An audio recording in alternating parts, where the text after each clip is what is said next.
joining us for the very first episode of Rebel Voices in Education, a diversity and inclusion webcast. Each week we'll bring you a panel of guests who will offer their insights and experience in diversity and inclusion in education and answer your questions. I'm Hannah Jepson, business psychologist and co-founder of LGBT Ed. And I'm Amy Ferguson, teacher of performing arts and deputy head teacher. Our first guests here today are Simon and Kip. Hello, both of you. How are you? You okay? Hello. Very good, thank you. Good.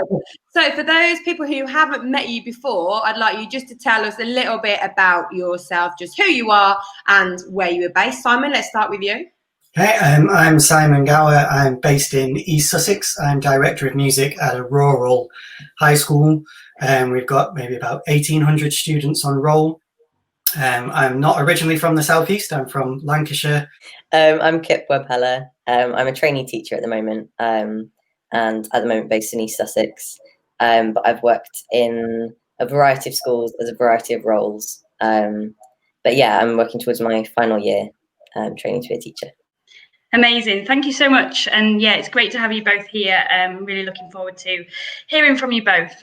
So each episode we start by asking our panel our sort of rebel voices questions. So as members of the LGBTQ community, we just want you to talk to us about what your experience has been of diversity and inclusion in the schools that you've worked in. I've had a mixture of experiences. I think it's also intersected with the role that I've had in that school. So I'm trans, non-binary and queer, and I use Mr. And he and they pronouns, but I have found in schools, some I've worked in have been really open to the idea of it, and then in reality have just been a bit nervous, and so nothing really feels very supportive. It feels like it's just on me, but they're not actively discouraging of my identity. The last school I worked at was really wonderful, and yeah, like encouraged me to lead assemblies, make displays, talk to the kids, and that was really empowering and gave me a lot of confidence. And then equally, the school I worked at before that, I think they thought they could handle me, and they absolutely couldn't. And I ended up leaving really quickly because it just became such a horrible, stressful environment. But I think I used to have a lot of fears about which schools I could work in because of my identity. Luckily, I'm in a place in myself where I've got a lot more confidence now.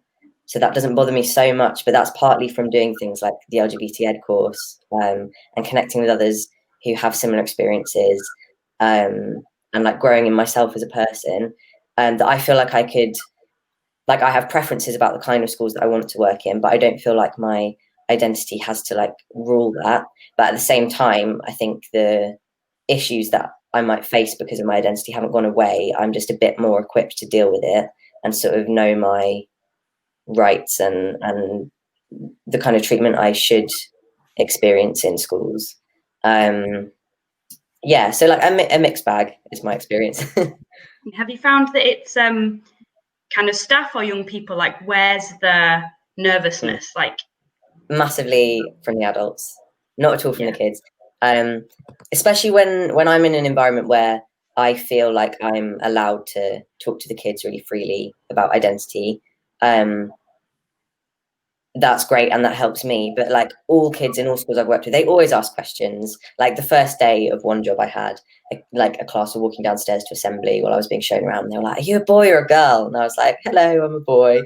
And he was like, "Cool, bye." And like that's literally as deep as it gets. And like even talks with like year threes about pronouns, they really get it if they just talk to you. But I think there's just so much nervousness from adults because they think, oh, what will parents say? Will they think that you're trying to turn the kids trans by like talking to them about it? Or like, you know, there's a lot of hangover of Section 28, like don't ask, don't tell. And there's a lot of, I think we tell our kids one thing and we don't necessarily embody that as staff members. So we always tell kids that they're always learning. It's okay to make mistakes. It's good to ask questions. And then actually the experience between adults in school often isn't like that. So I think a lot of the time people aren't necessarily badly meaning, but they're afraid to make mistakes or ask questions. And so it might have, like, I might have had the foresight to, like, before I start a placement or a job in a school, to sort of ask that people are told that I'm going to be coming and these are my pronouns or this is my title, just to avoid like low level awkwardness and uncomfortability, because that just gets in the way of everyone doing their jobs. But that might be dealt with once, and then everyone gets too scared to do anything else about it, and then it becomes a bit stressful. So I don't know. Yeah. Thank you. Thank Simon, you. same question to you. Yeah, I've generally had really positive experiences in the schools I've worked at. I've always been an openly gay teacher, both to staff and to students from the get-go, even though I was advised not to in my very early career, as, you know, it's a bit too personal, you know, students don't need to know, staff don't need to know. And it was kind of from almost a protectionist kind of point of view, trying to protect me. It's like, well, actually, for me, being myself is more important, and I'm a terrible liar anyway, so it's far too obvious. So I just decided to ignore that advice and be open and honest. And if questions came up, I would answer them. I'd openly talk about my partner, you know, as straight heterosexual staff members will do, you know, when you have that relationship with a tutor group and they ask you those questions. I've never hidden it, and I've never had an issue. I can probably count on one time the amount of times I've had some form of slur thrown my direction under their breath in a corridor, and it's always been from students I've never taught, rather than those that have got to know me and see me in the classroom. And from staff, I've only ever had support.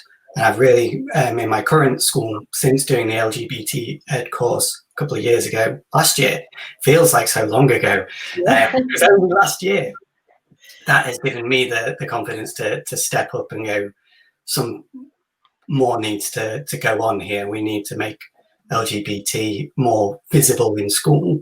And since I've stepped up into that kind of position, I've only ever had really positive conversations with staff about what's going on and the changes that are being made, and they're all on board. And so it's been really positive for me.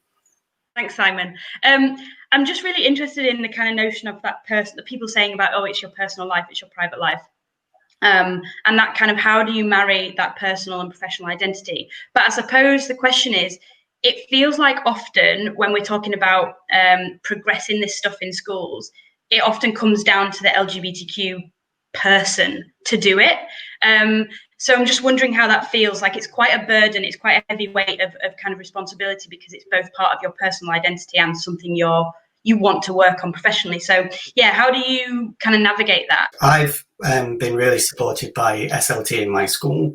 I'm a director of music, so I'm already like super busy every lunchtime, every after school, countless performances. There's so much going on that when I first went on the course and came back with all of these ideas and things that needed to change, SLT were really up for it, and they were like, we want you to be kind of almost the spokesperson because you've lived that experience and you've been on this course, but the behind the scenes stuff, the legwork, all of the policies, everything that goes behind that and underpins that visibility, we will do as an SLT to support you, which has been fantastic. And I've been really well supported in that regard. You know, I've pointed out when policies might need updating, or I've pointed out that we should be changing student leadership so we don't have head boy and head girl anymore. And, you know, these small changes that actually make a really big difference can have quite a big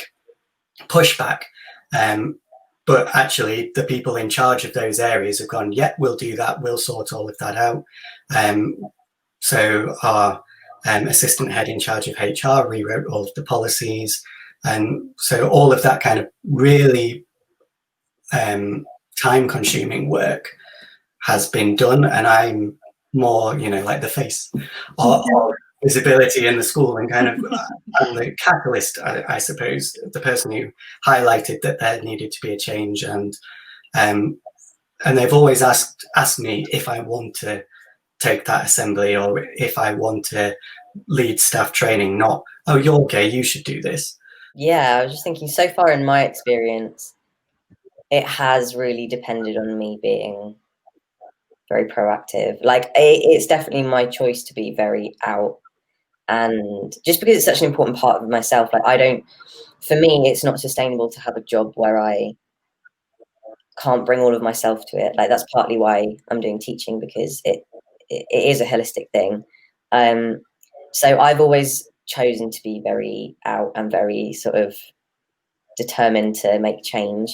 That sometimes is a bit of a heavy weight to bear, and also it's not going to be the right decision for everyone. So I think it's completely fine to be someone who's queer in education and not want to be at the forefront of making change happen or be really, really visible in your schools. That needs to be an option that's available to people, because you might just want to teach and just like focus on not your identity in that, because like that just might not come into it for you. Yeah. For me, it does. So I've chosen to be very vocal about things. So I've definitely been pushing to make changes happen, or like even on placements and stuff, like even just thinking about like the type of text I use with my kids, or, you know, how I explain my identity, because there are bound to be questions. And I think in a way, because of being trans and at a point in my life where I'm not necessarily like passing as like how I want to be seen, in a way that's been good, because it's meant that I've had to really think about how I explain stuff to kids, because there will be questions, so it's kind of unavoidable. In a way, that's a bit of a curse, because it's tiring and it means I can't just feel chilled out all the time. But I don't know, I think, yeah, I've chosen to push for things and to take that on myself. But I think the schools that I've done things at, if I hadn't done that, it wouldn't necessarily have happened.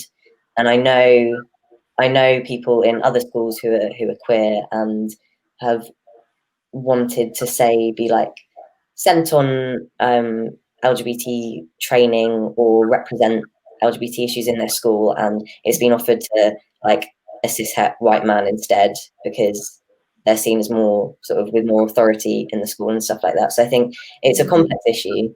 I think it's going to be different for every person and in every school. But my experience is just that I've had to push for it, but I'm happy to do that. Thank you. So our second Rebel Voices question is, when we're looking at diversity and inclusion in schools, what does work and what doesn't work? But kind of within that, what does it look like when it's outstanding D&I practice in school? Kip, we'll start with you. I've got like less experience in this, I think. Like I've worked in different schools, but I've not actually been a qualified teacher in any of them yet. So I'm just going to put that out as a disclaimer. But in my experience, really listening to and valuing staff members and their diverse experiences and identities is just the key thing. And whether that's in terms of how it affects relationships between staff members or relationships between teachers and SLT, or whether that's making that clear to kids and educating the school community about the different types of teachers that are in the school and the different types of people that exist in the school community. I think it's just that effort, like, even because so much resistance just comes from fear. So if someone raises something in your school, whether it's a student or a staff member, and that feels like challenging to SLT or to you as a teacher or to whoever you are in the school, it's just that effort to think, why is this an issue for that person? Why haven't I recognized that as an issue? And that's like a hard process to do, because you might feel like guilty or like culpable, or you might just feel really troubled by it, or your instant reaction might be to like brush it off and be like, oh, I don't think that's a thing, because that's never been my experience. But if we just take that moment to just think, oh, okay, this is like a real life issue that someone's come to me with, or that I've noticed in someone, and just make that effort to be like, okay, how can I do better with that? Can I talk to them more about this? Can I find out more about their experiences? Who can help this to change in the school? And it's just that effort, because even if what you're doing isn't like perfect, It's the same with supporting anyone who feels marginalized. Like, even if what you're doing isn't perfect, if you're trying, that's the first step. And if you stay in dialogue with whoever it's affecting and yourself and as many people as you can, and you really work on it as a school, then change happens. But if you're just too scared to try in the first place, then nothing's going to change. Definitely. Thank you very much. Simon, what do you think? What works? What doesn't work? What does outstanding D&I practice look like in schools? I think following on from Kip, you've got to take everybody with you. If you've got one person who's not invested, who's not interested, who's completely anti message, then that can tear everything down. So it's got to be done in a way that everyone feels valued and everyone feels challenged and feels like they can do something. So it's having that support in place and, having a clear plan.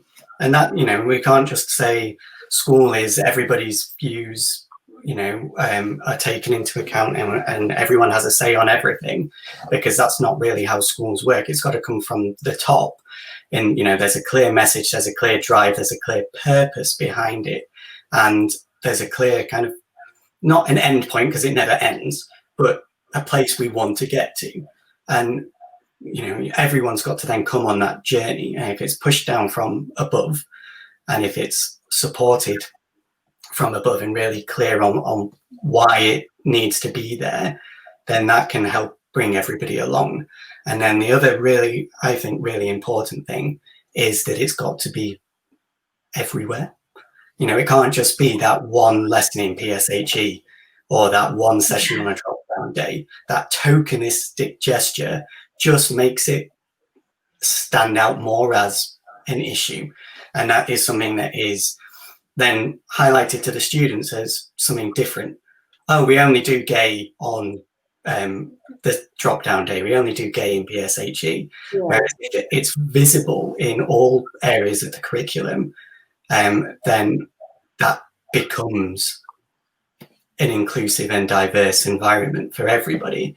And it's not a difficult thing. We're not saying every curriculum area should have specific lessons that are just about LGBT. It's small things, little tweaks that can be changed. So your examples in your maths problems, and instead of having a heteronormative couple, you have a same-sex couple, or the text you're studying in English, or the poetry you're studying in English, the play you're doing in drama, the artists you're looking at in music and in art.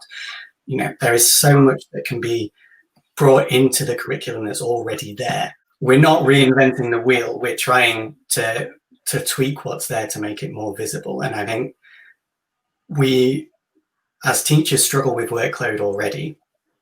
And that fear of, oh, I've got to rewrite my entire curriculum, or I've got to redo entire lessons on top of all the marking I'm already doing, on top of all the other bits that I've got to do, just puts a wall up straight away. So if it's really clear from the top, if it's everywhere in every curriculum area, but in a way that is easy to manage for teachers and based, on what's already in their curriculum, and making tweaks can make a really big difference.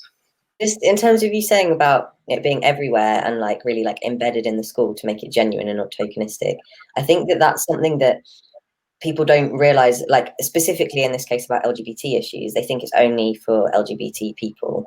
So it's got to be one lesson about gay rights or gay marriage or things like that. And actually it's just about normalizing it. I don't know if that's the right word, but just making it clear that everyone needs to be aware that queer people exist, because queer people are everywhere.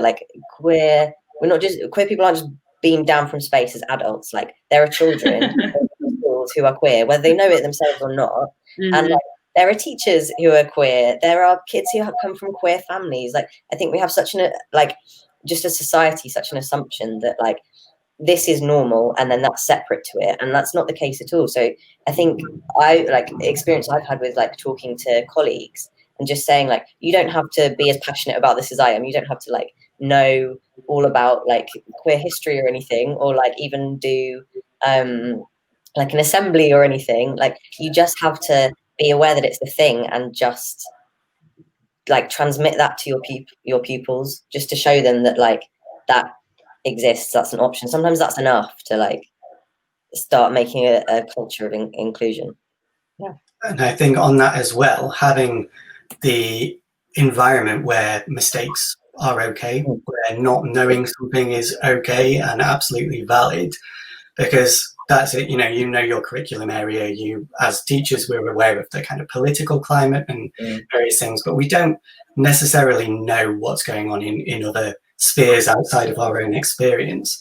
And that as well can put walls up. Oh, I don't know anything about trans people. I don't know anything about the LGBT community. How am I going to teach that? And it's just being, really clear that you don't have to know about it to teach it, to make it clear in your lessons, to make it visible in your lessons. And it's really important, because some students won't have ever come across it before. If they're from particular families, my experience, speaking personally from a white Christian family, I had no experience of LGBT at all when I was going through secondary school. And I came out at the age of 13, having really not knowing what was going on, and having to kind of find things out for myself and chat to people myself, because it wasn't visible in schools. It wasn't visible on TV as much. I'd have to sneak up at night to go and watch things on TV downstairs, because obviously I didn't have a TV in my bedroom at that time, and it was past my bedtime. But that's how I learned. And giving students now an opportunity to see it is so important, and not just for students who are queer, for everybody. Because if you don't see other people, you don't see other experiences, you're going to be in this little bubble, and that's going to have massive implications later on for you and for people in the LGBT community and other diverse groups.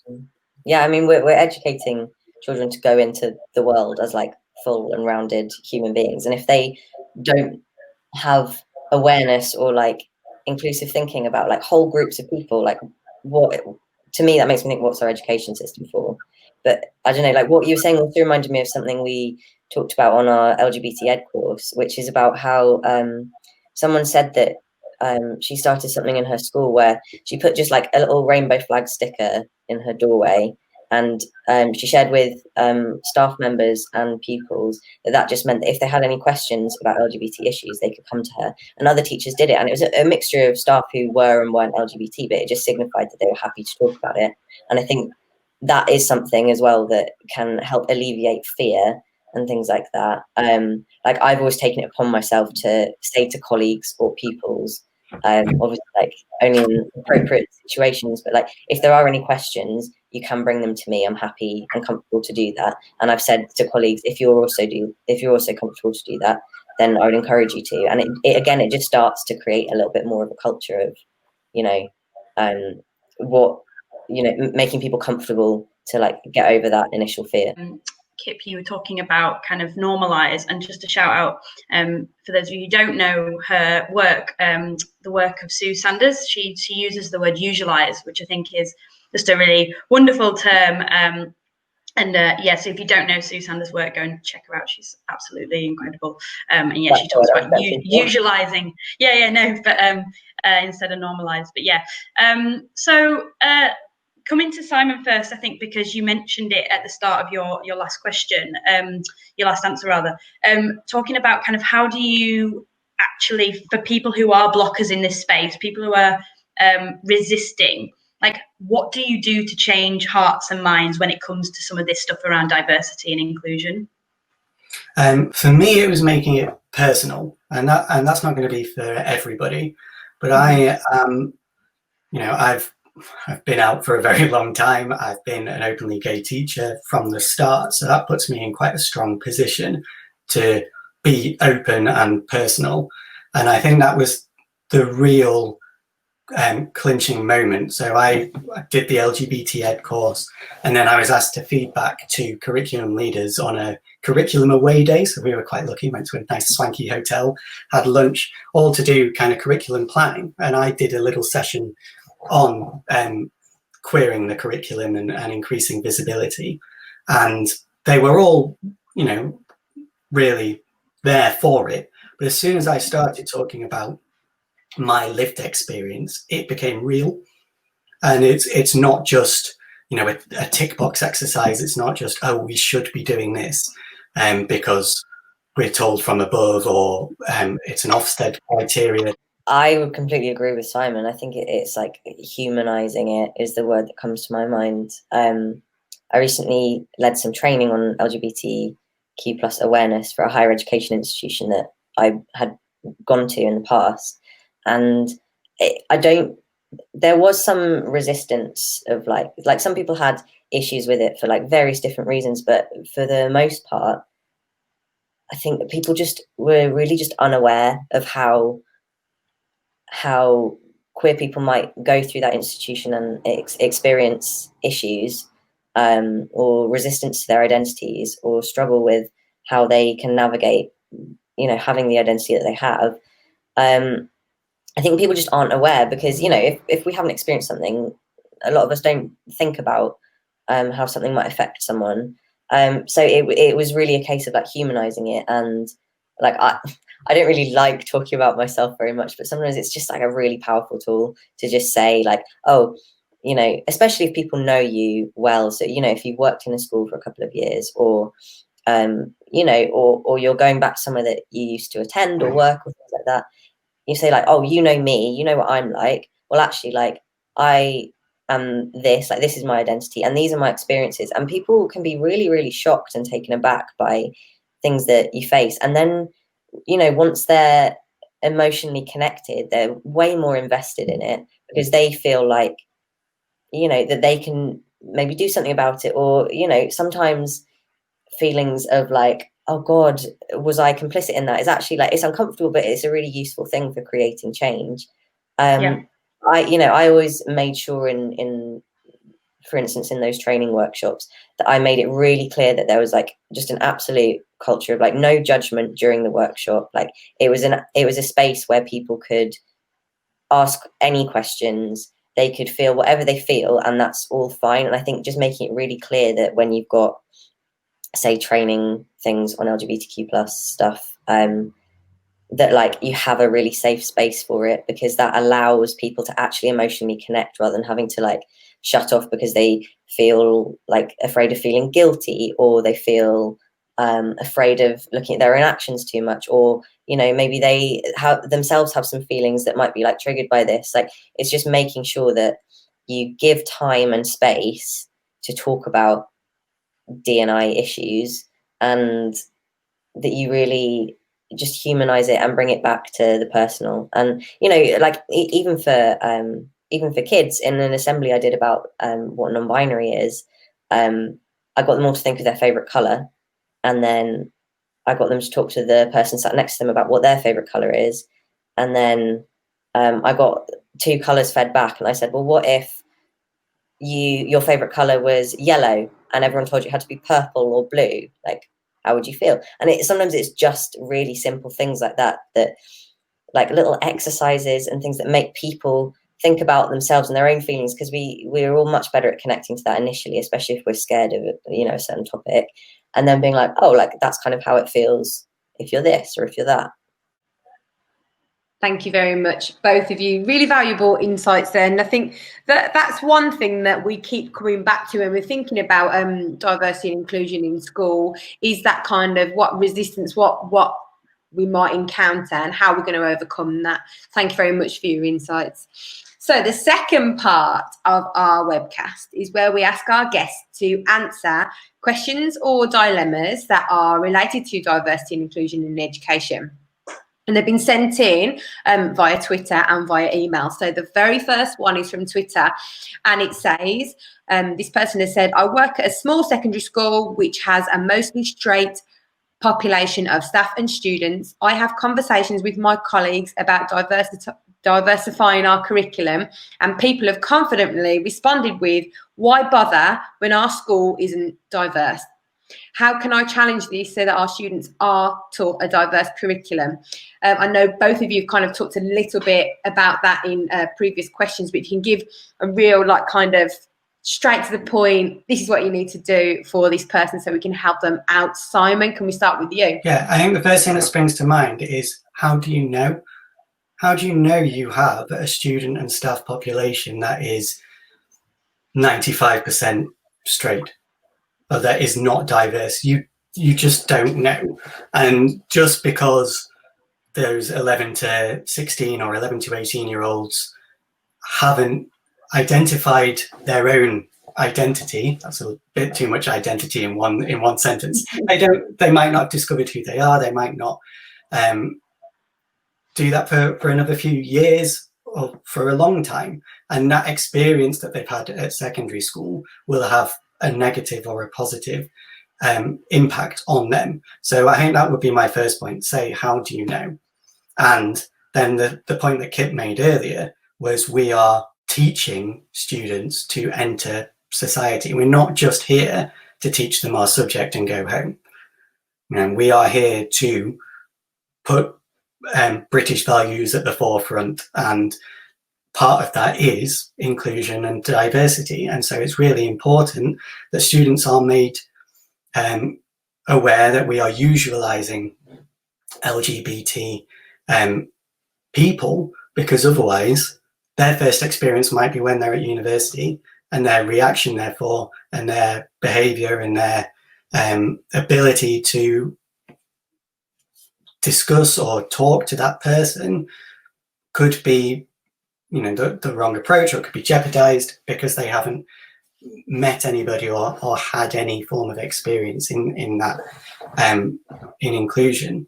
And the same thing in work. They will become bosses potentially, and then they're having to hire people. So it's not necessarily just about that one open student that you know about in your school. It's about everybody. Diversity isn't always something that's visible. So identity, especially when it comes to LGBTQ plus identities, that's something really internal. No one else can tell you that. So I think there are always more queer people than you realize anywhere. And so you don't know who it's going to affect. You don't know how it's going to affect people. You don't know everything about everyone's home lives. Like, some people come from really different family setups, and I think that often gets forgotten about. So educating about LGBTQ plus things, like we said earlier, and like Simon just put really well, like, it is for everybody, and it's going to affect everybody in so many different ways. So it's absolutely important. But that it's hard when you're the person holding that up. But I think when you feel like that is just your sole responsibility, like online resources, texts, videos, those things are your really useful tools for helping people to understand the importance of it as well. And I think as well, for that person connecting, they're on Twitter, connect with LGBT Ed, connect with other LGBT and queer members of staff doing things up and down the country, and feel like they've got a support network, because it can feel really, really lonely, particularly if you're in an environment where people think it's not diverse, because that mindset actually is probably preventing that place becoming more diverse, preventing students and staff members from being open and authentic about who they are. So you're not alone, the person who sent this in. Connect with people and use their strength as well. Thank you so much. Okay, so final question has come through by email as well. So, I'm a proud gay man in my private life. I don't feel I can come out at work as homophobic. Language isn't ever challenged. What should I do? So anybody can start. What do you think? I would automatically go to the Equalities Act, because obviously, like, in no place should like homophobic or transphobic or any hateful behavior be tolerated. So like that, and that can stay really separate to you as a person. You can just be like, actually, like, legally that's not okay, and this is why. Or like, you can't go out into the world and use that language, and this is why. And I think that can really like protect you and make you feel safe as a queer person. trying to deal with that. But also, if there's like homophobic language being used, that's a really stressful and not okay environment to be in. So I would talk to SLT and, you know, for support about that, because it doesn't have to affect you. Like, you don't have to like come out and say like, oh, that affects me because I'm gay. You can just be like, that's not okay, and that's going to affect pupils, that's going to affect staff members. But equally, like, you know, if you want to be able to be out, it depends on whether you want to use that as a sort of like how out you want to be with it, whether you want to be like, that's not okay, did you know that I'm gay, or whatever. And sometimes that can take teachers aback, and, you know, I know teachers who have come out in those ways in school, but equally, like, that might not be for you. So I think just seeking support and just really remembering that, like, that's not okay, and it's not just because you're gay and you're really sensitive to it. It's like, it's just not okay, like, legally. I'm sure in the code of conduct for your school, it will say something about that, and if it doesn't, that needs to change. Like, and you know, SLT should absolutely not ignore that if that is an issue. Yeah, I think it's really important that you take that to the top. You know, you've got to be comfortable in your place of work. You've got to be free from prejudice in your place of work. So taking that to HR, taking that to the head directly. And again, you don't have to be out to the head. If you're an openly gay person in your private life, you might find that a bit easier to go and have that conversation with your head teacher. If you don't challenge it yourself in your own environment, then you're not creating a safe space for yourself. But then you can't control other staff members, so that, you know, SLT have got to step up and put that in place. I have to really consciously move from even saying to kids, you know, I find that offensive when you say that, to just being really factual and being like, that is offensive. And like that was quite a big change for me.